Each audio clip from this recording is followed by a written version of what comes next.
There's often a misunderstanding of potential fees. Yes. So brands that do well evolve over time. They don't stay the same. And that takes investment of money, of resources. Yes. And it can't always be on the back of the franchisor to bear the cost of You that. want to just look at the financials. In fact, how is the franchisor performing? Are they, is it being run well from a financial perspective?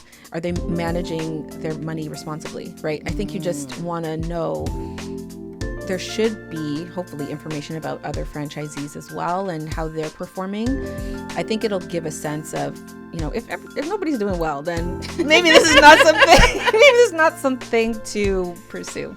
Brand reputation, it lives outside of just your top dollar revenue. Someone can make $1 million on paper. A franchise unit can make $1 million, but it doesn't mean that it's flowing through to the profit. Yeah. What's left over at the end of the month, at the end of the year. Okay. Shall we? I think we shall. Okay. Let's do this one. Okay. Thank you.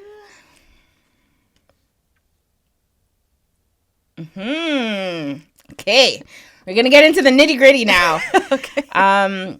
So we talked a bit about franchise agreements. Yes. The other really important document is the franchise disclosure document. Yes.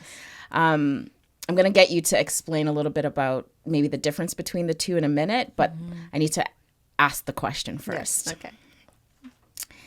So the franchise disclosure document can feel overwhelming. There's a lot of terms in there.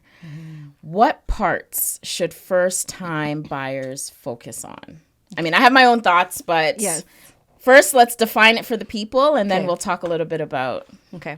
the sections. So your franchise agreement is the document that sets out the understanding between the parties as to what their relationship will be, right? So it will say, yes, I, franchisor, am allowing you to operate this franchise. You're allowed to use the brand. You're going to pay me these royalties, and this initial investment and whatever other fees that they've included in there. It sets out the terms that the parties agree to. It's like the binding contract. Yes, exactly. Okay. Exactly. So those are your rights and your responsibilities as a franchisee. And then conversely, the franchisor's rights and responsibilities. The disclosure document is all of the relevant information about the business, about the franchise, to help the franchisee determine whether or not they want to buy the franchise. So there you'll find financial statements, other financial information. You'll often find information about other franchisees and other locations or jurisdictions and how they're doing. You'll get information about any lawsuits that are outstanding, if they've ever been bankrupt or insolvent, or, there's information about management and who is running the franchisor. It's just like information To help you make an informed decision. Exactly. So that you can decide whether or not to enter into the agreement. Okay. So they work together. They have to be provided, and you are given at least 14 days to review. So yes, you mentioned they're thick. There's a lot of information in there. And as a lawyer, I have to say you got to read it. Like you get some tea, some coffee, comfortable position on the couch, just like what you need to do. Take your time over those at least 14 days to review. If I had to highlight a few to start with, I would say the financials are really important. you want to know if there's potential for this to be a profitable endeavor. Yeah. I think that's Article 19. Stop it. I only know because I've got a few people in the legal field, and I got a lot of franchise friends, Yes. and they tell me about specifically Article 19. Yes. Yeah. So you want to just look at the financials, like how is the franchisor performing? Are they, is it being run well from a financial perspective? I think that will inform, how they interact with their franchisees, and the funds that are being collected. Are they managing their money responsibly, right? I think you just want to know how the finances are doing. And then also there should be hopefully information about other franchisees as well and how they're performing. Of course, their performance is not going to indicate how you will perform. And their past performance is not an indication of future performance, but I think it'll give a sense of, if nobody's doing well, then maybe this is not something, maybe this is not something to pursue. Yeah. But yeah, just like get a sense of the finances, the financial piece. And if you need to have an accountant help you look through the financial information, do that. I think it's that important. I think knowing, how much is it going to cost? That's more in the initial investment. Yeah. I think that might be part 7 or something like that. But let's talk about that initial investment because the question is always how much. Yeah. How much is this going to cost? Yeah. The start. The fees. Yeah. The ongoing and the initial fees. Yeah. The marketing fees. There's usually like a marketing fund that, every franchisee contributes to, and then they take those dollars and they do what they do. If you need to transfer the franchise in the future to somebody else, there's likely going to be a transfer fee. Just really taking inventory of the fees and knowing that you'll need to balance that against the revenues that are coming in, right? So again, sort of part of that financial picture, what is the owner-operator's takeaway pay going to be if all of these other fees are factored in, right? So just being very clear. And again, if it's helpful to, write a list out separately, bring out your Excel spreadsheet or whatever else you like to use to do calculations, or, again, have your accountant help you to sort through that. But yeah, being very clear on the fees on an ongoing basis, I think is really important. Yeah, I'm really happy you said that because in my experience, there's I don't like to call them hidden fees because I don't think franchisors intentionally leave important information out. Yeah. But I will say there's often a misunderstanding of potential fees. Yes. So brands that do well evolve over time. They don't stay the same. And that takes investment of money, of resources. Yes. And it can't always be on the back of the franchisor to bear the cost of that. Yeah. In fact, the franchise model works in such a powerful way because there's that collective effort from franchisor and franchisee to build a brand, build the value of the brand. And so when system change is needed, yes, when there's an investment in technology, yes. in changing supply chain potentially, or equipment costs, those costs can really add up. Yeah. My experience has been in restaurants, QSR, and the margins are already very thin for brick and mortar locations. And so a $10,000, $20,000, $30,000 investment in a year can have significant impact on the profitability of that location and, of course, the franchise partner running it. So from a legal perspective, I'm sure those FDDs and FAs have language included that protect them to say, hey, we may ask you for more down the road. But are there questions that a potential franchisee can ask that gives them at least a little bit of an understanding of what could be coming down the road? Yeah, and I think it's exactly as you've laid out. It's asking, what are the expected capital expenditures that I'll be expected to make, and how often. Like, is there an outlay of money every single year, or once we've updated or done maintenance on our systems or our equipment, we don't have to do it again for another 5 years? Like, what is the expectation?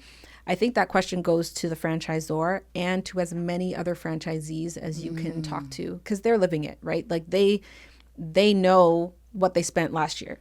Right. Yeah. And that's valuable information. Like, this is just part of your due diligence. Like, this is part of the, that 14-day plus period to get as much information as you can. But yeah, I highly, highly recommend like reaching out to other franchisees to get like hands-on, real world. This is what I spent in the last 5 years. Yeah, I'm glad you brought up the due diligence and talking to existing and sometimes past franchisees. Yes. And I'm going to say the things because, we're on the Hot Perspective show and that's what we do. But, sometimes I hear, especially emerging brands, talk about lead generation and how sometimes they'll go to franchise shows and get ton of interest, but it doesn't necessarily follow through to quality candidates, coming to the table, or they get people to the stage of, reviewing the 14-day review period, and they have this huge drop off of people, and they're like, I don't know why. Brand reputation, it lives outside of just your top dollar revenue. Someone can make $1 million on paper. A franchise unit can make $1 million, but it doesn't mean that it's flowing through to the profit. Yeah. What's left over at the end of the month, at the end of the year. And when things go wrong and there's conflict, if your potential candidate is going to talk to franchisees during a time when you are with your franchisees, when they're not feeling supported, when they're questioning their own future in the brand, or when, they haven't heard from you in a year. I'm not saying all franchisees would go as far as maybe given all the tea on the franchisor, but people talk. Yeah. And sometimes that brand value and that brand value is 100% wrapped up in the reputation and the relationship that you have with your franchisees. There's one thing that I always love to say, and I need to say it in this conversation. Contracts set the terms. How we communicate sets the tone, and how we treat each other builds the culture. Yeah. What's the thing people do now? This one. Clocking it. Yeah. What I want to say is it's important to have a pulse on the culture of the brand. Yes. Because even sometimes if you're making a decent amount of money, if you're dreading going to work every day, if your heart skips a beat or you have an anxiety attack every time you see the phone ring or you get an email from head office, it's going to impact you. It's going to impact how you show up. Yeah. And so I think it's so important outside of the contractual terms to have a pulse check and a feel of the culture of the brand. Yeah, I totally agree. And I think that's, part of the reason why we, do the due diligence to check with other franchisees, but also knowing who is managing the business and who is leading the franchisor, what experience do they have in business and in the franchise sector. I think it can be helpful to know, to get a sense of what kind of support and what kind of guidance they can give based on their own experience, right? And so that's part of the due diligence, like Googling the directors and the, C-suite of the franchisors to see like, what have they done in the past and who are these people and,